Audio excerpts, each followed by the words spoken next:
नवीन मुर्दाबाद मुर्दाबाद मुर्दाबाद, नितिन नवीन मुर्दाबाद। का अपमान नहीं सहेंगे, नहीं सहेंगे।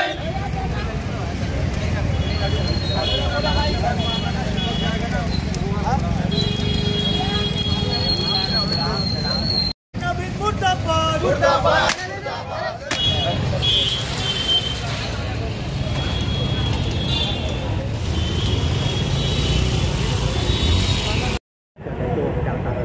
छत्तीसगढ़ युवा कांग्रेस के प्रदेश अध्यक्ष आदरणीय आकाश शर्मा जी के निर्देशानुसार भाजपा भारतीय जनता पार्टी के सह प्रभारी नितिन नवीन का आज युवा कांग्रेस द्वारा पुतला जलाया गया। छत्तीसगढ़ में रही 15 साल बीजेपी की सरकार ने आज तक एक छत्तीसगढ़ महतारी का मूर्ति को तो छोड़ ही दो, चित तक नहीं बना सके।